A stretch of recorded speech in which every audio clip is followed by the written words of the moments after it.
Ladies and gentlemen, last year we mixed it up a little bit, and we had a special guest from the Carlton Footy Club, and Matthew Kennedy, you might recall, and it was great to have him sit on the couch here and just reflect on his life and his life in football. And tonight we're taking a different twist. This is Moonee Valley, one of the great race courses in Australia, the home of the Cox Plate, of course, and it gives me a chance to have a chat with one of the greats of racing, a young man who I saw debut back in about 1982, one day at Ballarat. He was only 16 years of age, but he went on to be one of the greatest jockeys to ever ride here in Australia and overseas, in Malaysia and also in Hong Kong. He set records, many records. We're about to talk about those as well. Would you please make welcome a real star of racing, Darren Gauci.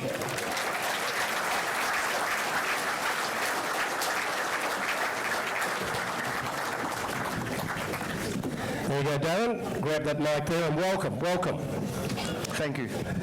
You're the smallest man here tonight, which is interesting. And I don't know that we will make you a seminarian by the time the night finishes, but let's talk about this wonderful career of yours, and just going back through the notes and recalling as a racing commentator in another life that I was for probably a bit longer than when you rode. I remember just watching you grow up, and you came from Glenroy. You were a big family. Your dad came out here from Malta. Yeah, from Malta, and he was a wharfie. Bill, lovely man. Your mum, Shirley, lovely lady, worked at Walton's and Fossey's, the department stores. And that's where you grew up, Glenroy. So just tell us a little bit about getting started and rising to the top. I think you won something like, was it 2,500 races, and the prize money that you won in your career over 35 years was 74 million, but you only get 5% of that. Still a nice little chunk. How did it all start, and where did you get the love of horse racing? Well, it all started when I was in Glenroy. My older brother, Michael, he's 6 years older than me, and Michael, from I think the day he was born, I think he was born with a formal guide in his hand, because all he wanted to be was a jockey. And he started his apprenticeship at Caulfield, and at that time I was following in his footsteps, even then, where before he became an apprentice at Caulfield jockey, he played soccer. So I started playing soccer when I was probably about 11 years old, and I actually used to go okay at the soccer. I was always the smallest fellow on the ground, and but I was quick. And I ended up winning the best and fairest I played for Broadmeadow City for 3 years in a row. Then I ended up getting picked for the Victoria State side. Yeah, fantastic. And I started training with the Victoria State side. I thought, this is a little bit harder here, because I know about my age. I was going through a period where they all grew, and I didn't grow so much. I was running around the pitch about 28 kilograms. So my brother Michael suggested during the off-season, he said, why don't you come down to Caulfield after school on the weekend and just hang out at the stables with me? And I said, yeah, that'd be great, bro. So I went down to the stables. The first time I went to the stables and sort of got close to a racehorse, I was a bit scared, to be honest. But 28 kilos, yeah, it was a bit bigger than me. But after a few weekends, I started to get used to being around horses, and I was starting to like it. And that's when I started riding a stable pony. And once I learned the basics how to ride, I was hooked. This is dead set what I want to do. So I think every weekend after school, I went to Glenroy Tech then, and those years, and I think I broke records leaving the school when the bell went at 3:30 of an afternoon to get the 3:45 train to Caulfield. To get to the stables to do the work. Get to the stables and get up 3:30 in the morning, muck out boxes and pick up, yeah, and whatever. Then after I finished all the work of the morning, I don't know. Then I started riding track work even. So I started riding track work when I was 13. and actually started riding in trials when I was 13. Until I found out I was underage. And just before that, to work out how to get your balance to sit on the back of a thoroughbred, which average weight is about 480 to 500 kilos, and you're weighing 28, it's a big difference. So how did you get the balance? You used to sort of practice on the chaff peg, is that right? Yes, I started to, when I become an actual, at 16, I left school. I didn't spend a day longer than I had to. But during that period, before then, when we did move, in between them, we did move to Caulfield from Glenroy, and I was going to school at Glenroy Tech. Glenroy Tech was right behind Caulfield Racecourse, which was perfect for me because Caulfield Tech, yeah. So I was able to ride track work in the morning and then go to school. And I did most of my sleeping at school, which worked out all right. It's changed. So I did that for about 12 months.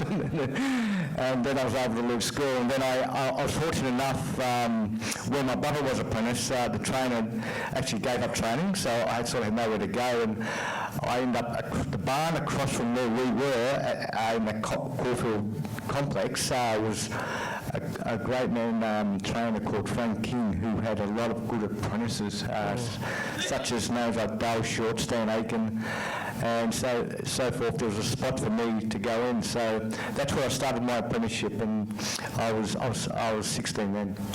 Yeah, and the word got around that there was a young kid riding track work at Caulfield that just had the perfect balance, within the race course. I heard it because I was going through the ranks as a broadcaster, and they spoke about this kid called the Gauci, Darren Gauci, and you kicked off on the 3rd of April, I should say, at Ballarat.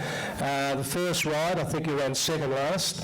The next ride, you ran second last. Yeah. But the big crowd was there, it was all family and friends. It certainly was. There was a bit of pressure on me my first day race riding. I think I had a lot of friends I didn't know I had.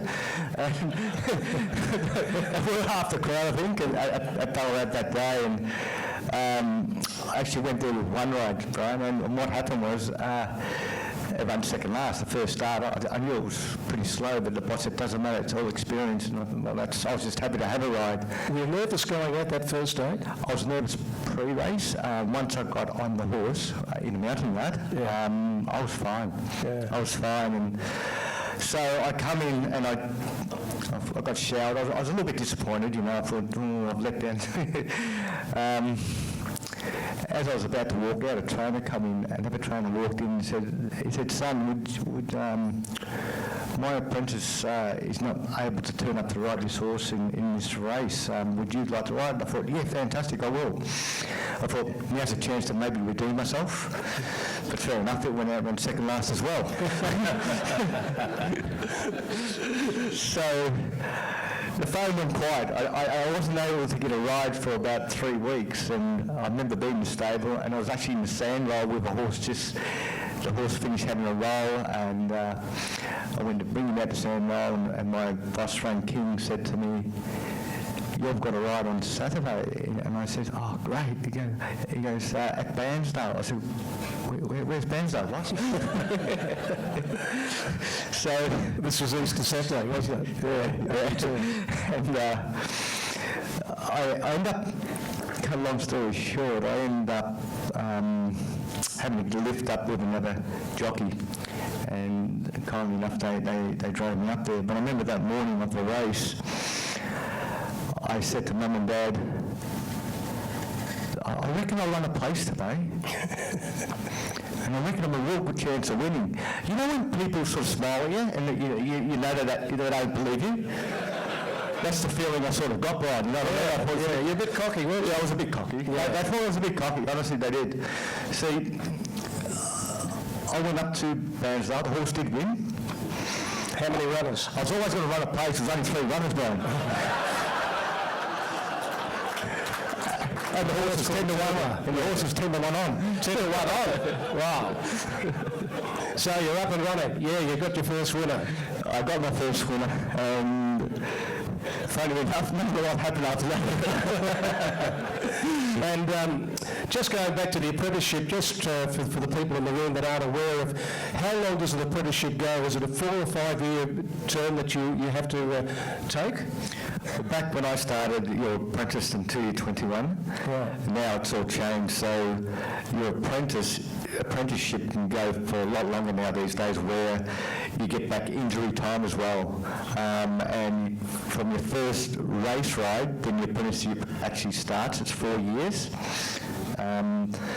So we've got some current apprentices still riding, probably been apprenticed for nearly 7 years now, because of the reason that they've been injured and had time off and things like that, And you get this apprentice's claim, so if a horse has, say, 57 kilos, as an apprentice you can claim 3 kilos, so you only have to carry 54.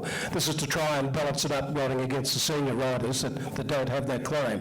So that's been in place for 100 years or so. Very quickly you started to get the wins on the board and you're taking that claim, so the trainers wanted to use you to get the weight reduced on their horses, and you gathered a lot of ground very quickly and were being noticed. I remember going to Seymour back that particular year in '82, and I saw you win on a horse called New Act, and you looked very, very polished, and you know, the people, the real horse people, the good judges could see that you just had the right hands. You got the nickname Golden Hands as time went on. You had the right balance, and more importantly, as the trainers said, horses just ran for you. What was it? What was the gift that you had when you look back? I think it was more, firstly, I wanted to do it. It was sort of my passion. I just loved riding, and I always wanted to do something as a career to do with sport. Yeah. And this was always perfect for me, so I was always competitive. I worked hard, I worked my butt off, but like all apprentices do these days, and you know, I started getting up like at 3:30 in the morning since I was 13, and I had a really good boss, as I mentioned before, Frank King. He made sure I actually lived with Frank King and throughout my apprenticeship, and I was in bed at 8:30 every night, except for Saturday night. He let me out till 12. But if I didn't get home by 12, I was in a lot of trouble. But and I think the more winners I actually rode, the harder he worked me. Yeah. And he just made sure that I was too tired to do anything else. And the trainer also got a percentage of your winnings, didn't he? Well, he got time. I he worked you hard. He did work me hard. I was probably his best horse at the time. Yeah, getting 25 horse on the stable, exactly. And the first time you came to Melbourne, you finished down the track at Flemington, but do you remember that first winner at Moonee Valley? I do, I was here, and you went out on a horse called War or something, went out with a lead of about 10 lengths? Yeah, I did. That wasn't actually planned that way. What happened was I rode a horse called Raw Flight, and I remember in the mountain yard there was about 20 owners, and my instructions were, and I did draw a good barrier, I drew a barrier too, and my instructions were to probably set the horse forward because you've drawn a good barrier and you might be running 4th or 5th off the pace, and just try and time and run late, because he's got a habit, once he does hit the front, he thinks the race is over. So I was meant to time the race, you know, and probably the last 50 metres if I was going to win. And I thought, yep, that'd be great, I can do that. So in the barriers, barrier 2, the first 100 metres, the race worked out perfect, just the way I thought it would, and I was in like the 1-1, just behind the 2 leaders. Unfortunately, I did have a little bit of a problem. The saddle slipped forward. And when the saddle slipped forward, you're basically sitting really close to the horse's head, and you've got no control whatsoever. And I remember what my boss Frank King said to me before I rode. He said, if ever saddle slips forward on you, Darren, he says, if you're in a position, come out and just let it stride. Therefore, the saddle will move back, because instead of you restraining it, you're actually pulling the saddle forward yourself, you know. So I did that. I come out in 3 wide running, thinking, well, I'll just let him stride a little bit and probably get into it. Actually, he might come back in his position. I was hoping, anyway. He had different ideas. So 1,600 metres here at this track at the Valley, going to the first turn, I had a look around, I was 10 lengths in front. And I started to panic. All this head noise was happening, and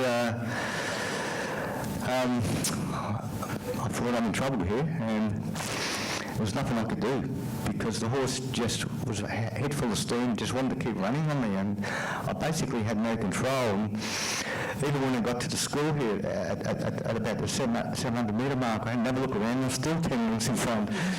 Must have been lonely out the lead, and I thought, this is probably the last chance I've got, and they'll probably send me back to Moulton, you know.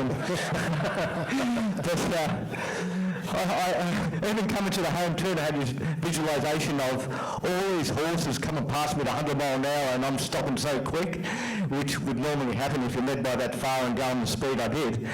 And I was still, you know, panicking a little bit coming to the home turn, then something just kicked in. And I just went for it. And I don't think I ever rode so hard in my life as what I did that day here at the Valley, honestly. The horse ended up winning. He kept winning. He won by 3 lengths. So, as I was pulling up, I thought, well, what a relief. It felt like the weight of the shoulders had taken off, you know, it was off me, and I still had those 4-time ones. I wonder what they're going to think, you know what I mean? And the owners are going to think when I come in, and I'm going to have to, you know, I thought I just have to say what actually happened, you know? The saddle slipped and whatever. Say the truth, and I come in and I remember all the owners were around the winner's enclosure, right? And all jumping down and jumping up in the air and clapping and saying what a great ride there was and this and that and the other. So I thought probably now's a good time to shut up. So I ended up winning my first metropolitan race. Was here at Moonee Valley, and yeah. And that was in 1982.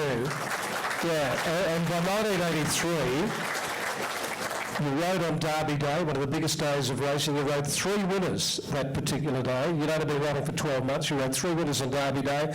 And then you went on to have your first ride on a horse called Shagamar in the Melbourne Cup. And that was the year that Kiwi won. But you won in track record time the Geelong Cup on Shagamar and into the Melbourne Cup. What was that like? Your second year of, nearly the second year of your career, and you're riding in the greatest race we have in Australia. Yeah, like I said before, as you mentioned, Bryan, it sort of happened real quick, and I was fortunate enough that I had the support of a lot of quite a few big stables, and you can't win unless you got the ammunition underneath you. And I had some great horses, and like I said, I had a wonderful boss in Frank King as well, who kept me level-headed at the same time. And like I said, it happened real quick. It was all a bit of a blur to me because every day went into another, and I was always working. But it was. I wouldn't have imagined in 12 months that I was going to get there that quick. Yeah, you did, because of just pure ability.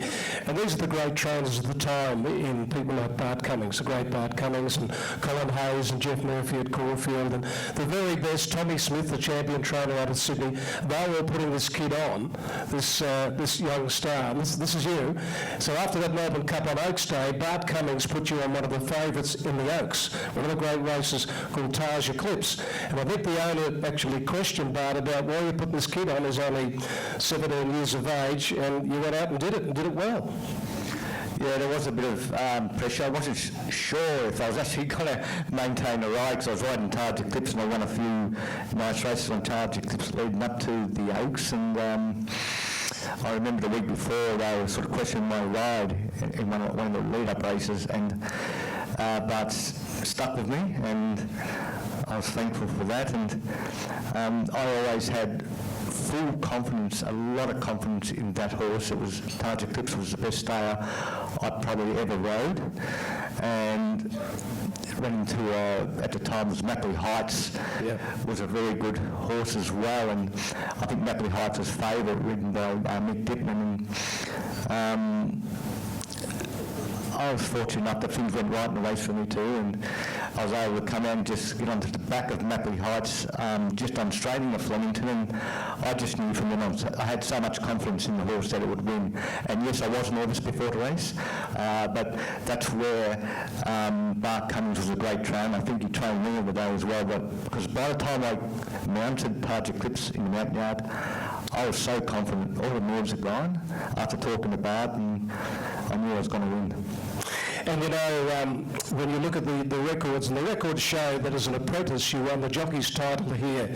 You beat the seniors. That's like someone playing in the thirds, getting into the first and beating all the opponents. So for 3 seasons in a row, you were the leading rider still as an apprentice, and that hadn't been done for 60 years. You were the first apprentice jockey to ride 500 winners, to go past $1 million back in the 80s.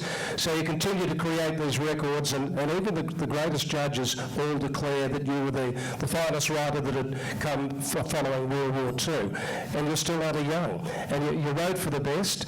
The Melbourne Cup eluded you, 3 seconds. The Caulfield Cup, you got beaten in a whisker and a photo finish. You got beaten here in the Cox Plate in 2006 by a horse that I owned, called Fields of Omar, who beat him at El Segundo by that much. Sorry about that, mate. When the horse won his first race at Sandown, Darren rode the horse, Fields of Omar, and he came back and he said, he's got plenty of ability, but he's got square wheels. What did you mean by that? Well, he didn't have the best action, but he had a big heart, I know that. He did. And that's one thing he did have, and he turned out to be a real war horse, didn't he? Right? He's amazing. And your record was 2,251 wins from 19,136 rides. That's a marvellous record over 35 years. And the highest echelon of our races, the Cups and the Derbies, is Group 1, the Group 1 level, and you rode 31 Group 1 winners at a pretty young age. And then from that first day back in 1982 to that final day of riding, the 3rd of February 2017, 35 years in the saddle. You had a couple of tumbles, one cost you the Golden Slipper. I remember that day I was at Ballarat. I think you broke your arm or your wrist. You went down on the Thursday and the horse you're supposed to ride the Golden Slipper won the big race. Yeah, well actually... Rory's Jester won that Golden Slipper. Because I rode him in all lead-up races to the Slipper, and all he had to do was draw a good barrow, and he was going to be awfully hard to beat, and just needed that little bit of luck, of course. And I was riding at Ballarat on this occasion during the week prior to the Saturday when the Golden Slipper was on, but I remember this horse called Century Fox, and he was a big horse, and he come to the turn and he actually snapped his front leg. Oh dear. And which is sad, and I felt like he was going to fall, and I thought, he's not going to stand up this morning. And when he got down to like a slow canter, I tried to just get myself off the side and land on my feet, and my actual foot got caught in the iron, because the iron were fairly... There wasn't much room when your feet were in the iron, so to speak, that you could move around, but I misjudged it a little bit, and I hit the deck, and I hit the deck quite hard, but I wasn't going at a great speed, of course, and I thought, oh, geez, that hurt a bit, and I went to the hospital, and they x-rayed me, and they said, well, you've got a broken rib. And I said, oh... and I said to the doctor, nicely, I said, I've actually got a good ride in the Golden Slipper, and if you can give me something for this rib, I reckon I'll win and I'll give you the tip. That's a good deal. Right? And he said straight away, come back in and answer for me straight away too. He said, no worries, that's done. He said, just take this one tablet a couple of hours before you ride, but Darren, just have the one ride. Because it'll wear off pretty quick, yeah. So I said, that's great, okay, that problem solved, right? That problem solved. You like to drive home, I'm fine to drive home. So I jumped in my car and driving back, and I noticed that my stomach was getting a little bit bigger and bloated, and I had to stop and get petrol, and pulled over. I flat out undoing the petrol cap. I was in a fair bit of pain. And I thought, what's going on here? And by the time I got home, I was quite bored, and I walked in, and Mum and Dad go, you okay? Yeah, I'm okay. I really need to go to the toilet. I urinated blood. Oh dear. So... You're in trouble now. I was in trouble, so I said, not so lucky. So I ended up in hospital, and cut a long story short, I was in hospital for nearly 2 weeks.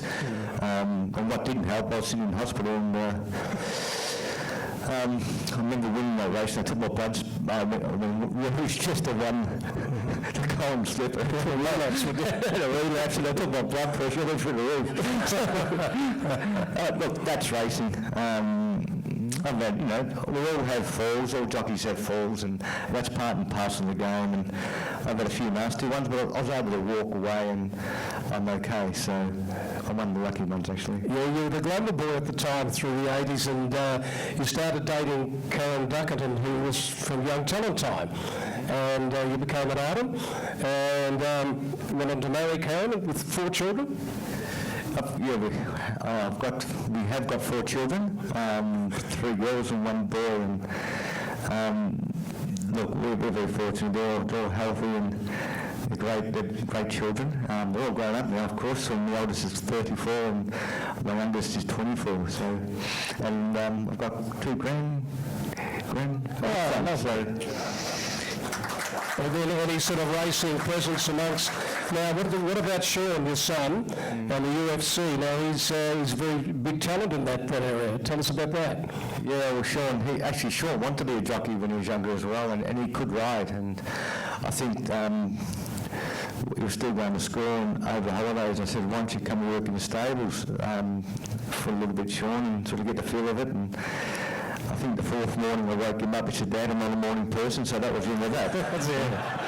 So Sean went to school, and actually he was a good sportsman. He played football, and he was quite good at football and things like that. And he had a friend a very good friend, and he used to do mixed martial arts. So Sean wasn't overly big, and I thought, well, that's great. It's probably a good idea to probably do a little bit of mixed martial arts, to probably just for self-defence. And he ended up, that's what I thought he was doing. But a year later, he tells me, he goes, Dad, I'm having my first fight. I said, what are you talking about? He goes, I'm actually having my first fight. I thought he was having an amateur fight where they're all padded up with the helmets. No, he went straight to professional. And it was in Adelaide, so I remember that I ended up getting some rides in Adelaide that Saturday, and straight after races, straight to the fights, and to watch Sean. I don't think I've ever been so nervous in my life. When you're watching your son go into a ring, and you're actually nervous for the opponent as well. Is this in the cage? In the cage, yeah. God, help us. Yeah. And it went on from there. His record is 9-1, and he's won 2 titles. He won the bantamweight title, which he relinquished because UFC did contact him. That's from America, and said that we'd like you to probably come down to your original weight class. That's flyweight, which he has his last fight where he won that title in New Zealand. Now he's got the opportunity that he's always wanted, is the opportunity to fight in America on October 8th on the Contender Series. Yeah. And if he wins that fight, he'll most likely get into the UFC. So it's an opportunity, and I've tried to talk him out of fighting, but one thing he did say to me a while ago, he said, Dad, well, at least I can control what I do. He says, you couldn't win on the horse sometimes. And your job is more dangerous than what I'm actually doing in the cage. So it's a fair call, isn't it? So, look, and I said, well, he's actually a chiropractor. So he can actually fix himself up after flogging. Yeah, he can make an appointment with himself, can't he? Well, Darren, you took your last ride early February in 2017. I remember going out to the races that day because I watched your career, and my career probably went in a parallel to yours too as a commentator. We've been friends from way back over that 35-year period. But I think the important thing that you had, and it was all very natural, not only an enormous talent and balance on a thoroughbred, which you know, you were praised by the best trainers in the land and people from around the world. But I think the fact that you're so humble, you're so easy to get along with, and people loved watching you ride, but they loved being around you even when you weren't on the track, and I think that's a beautiful asset to have, and you haven't changed. Well, I think it's something my parents always brought me up that way, and I was always very grateful, didn't matter who they were, come up and said hello and talked about riding, or even then, back then when I was flying, asked for an autograph or something like that, but because I was only too happy to not only talk to people, but help younger possible apprentice riders, or help them even on a different pathway, to talk to them, to try and inspire them, and I always like doing that, talking to people.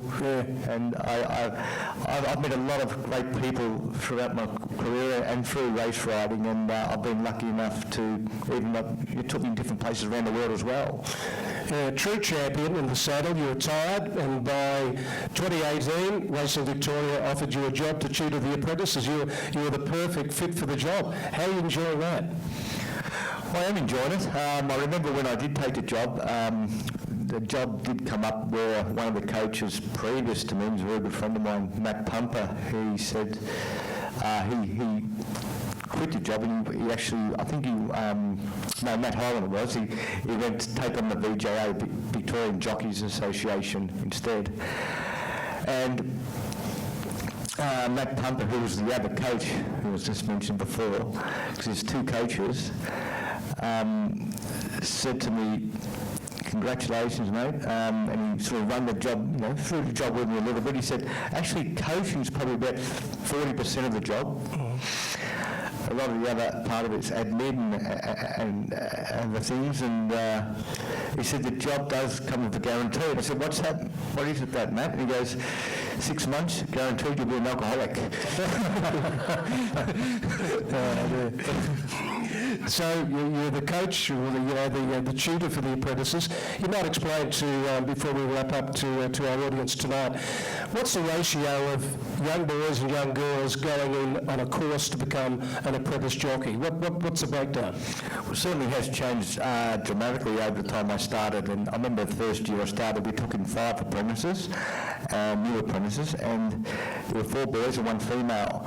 And after that year, you can see a bit of a turnaround. It was 60% female, 40% male. The last 3 years, I would say there's only about 10%. For example, expression of interest. Every year, like last year, we had 53 applicants last year, and there were only 5 male. That's extraordinary. And the ones that we took in 11 apprentices out of that 53, 10 female and 1 male. And one of the reasons why, and one of the main reasons, is that more so their physique as well. Yeah. The other male riders could ride, and they're very promising, but they'll just their physique, they didn't have the right physique to be a jockey. And I think it's also got to do with even pony clubs now. You go to any pony club, you very rarely see any males. And a lot of our riders, female riders, are coming through pony club, of course, or equestrian and so forth. So it is a turnaround. They're doing a fantastic job. It is a tough sport, a very courageous sport. But they've stepped up, and we've got some wonderful female riders out there. Yeah, and I think Michelle Payne winning the Melbourne Cup in 2015 changed the whole landscape forever. Jamie Carr is probably as good as any rider in the world. So here are sort of the benchmarks and the idols for the young girls coming through. And it's fantastic. So when they go out to ride, say at Caulfield tomorrow, around the country, whatever you can watch, and it's one of your pupils, you take a lot of interest. It'd be like one of your own, wouldn't it? Yeah, of course. Yeah. We do. I do. Well, I'm part of the team, really. There's 2 coaches. Alf Matthews is one of the other coaches, and we have our manager and other people sort of run the program as well to help us. And but we both will be watching the TV tomorrow, even though it's our day off, because, look, we'll more likely than not get calls from some of our apprentices asking us a question, oh, this happened, that happened, you should have done this, you should not have done this, or whatever. But I love coaching, and I think I get a really big thrill, more so out of the ones that, when they do come into the academy and they're probably struggling that little bit, they're probably the ones that haven't got the same amount of natural ability as, say, for the one that started race riding first and hit the ground running and just ride winner after winner straight away because they've got a claim, like you mentioned before, Bryan.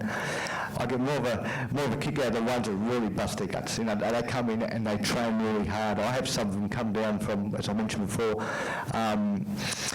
drive down from Echuca and places. They drive 2 or 3 hours into RVL, or give me a call that morning and say, Darren, I want to come in the afternoon and just train on the mechanical horse for an hour. And they drive all the way back just to train for an hour. That's dedication. Yeah. I find more so the females, they actually, they won't give you 100%. They're really determined. And how do they have a life? Because I've got many horses in training that I manage, and I go to track work and the trials quite regularly. But I see particularly the young girls that have been there since 3:30 in the morning, say up at Pakenham or at Crandon. So there's no social life, really, is there? Because you've got night racing, like tonight, or a twilight meeting at Pakenham. They're up again tomorrow morning because we're at Moonee Valley or wherever we are, Caulfield, and it's 24/7 non-stop. So you've got to be totally committed, and it really shuts out your social life for the young ones. Well, it certainly does. And a life of a jockey, or any jockey or apprentice, more so an apprentice, they're up at say 3:30. They might be doing boxes. They start doing boxes, and then they'll start riding track work, say at 4 o'clock, 4:30. And then they're riding track work till 8 or 9 o'clock most mornings, and then they might have to go home and sit in a hot bath or sit in a sauna, maybe lose a kilogram or 2, and then drive 2 or 3 hours sometimes just to get to a meeting, ride all day, then come back another 3 hours, and then do it again the next day. So I think you're pretty tired. There's no social life at all, and that's not including doing form for the next day. So you're always doing form, similar rides you've got, because you're allowed to ride, as an apprentice, you're allowed to ride 6 days straight. So it's quite hectic. Thanks for being a part of tonight. You're one of the greats of racing. You set all those records as a young man, and you're there in the history books, and it's a credit to you. You're one of the good guys, and you've been loved by thousands, not only punters, but those within the racing industry, and you've served it so well. You're an absolute gentleman, and it's a thrill to have you here tonight. Now, just before you go, ladies and gentlemen, this is the book that's been written on Darren. It's by Kristen Manning. It's called The Gauch, and that was his nickname, The Gauch. It's a terrific read. It tells you his life story and the ups and downs and the triumphs, and how he wrote the record book with his performances way back at 16 years of age. Darren signed it, so to try and raise $1. Would someone like to make a bid to buy this tonight? You got a hand up there? What about, how much? Sorry? $40. 50 at the back. $60? $100 here. Out the back there? $100? Yep. 120? Yep, we got 120 at the back. Yes, Your Grace. $200. So there's a party. You didn't know that, the Archbishop, did you? $200. Thank you, Your Grace. I think it's been upped a little bit here. We got any better than $200? Yep, down the corner, 220. $300 over here, Your Grace. Hoping for a big check tonight. $400 here at the front. The Archbishop of Melbourne, God bless you. $400 for the Gauch book signed by our great friend here this evening. $400 going once. 400, what have we got another? Well, $500 out to the left. $500.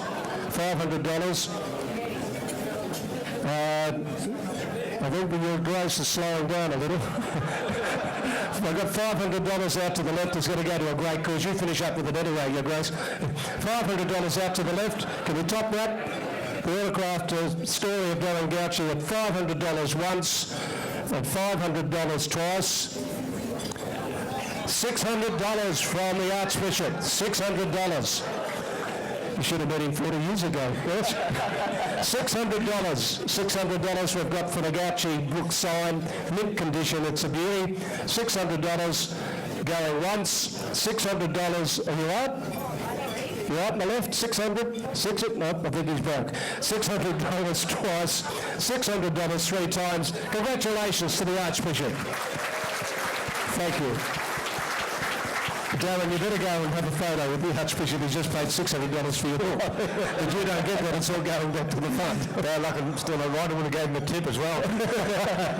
Ladies and gentlemen, please thank our special guest tonight, Darren Gauci. Thank you. Thanks very much.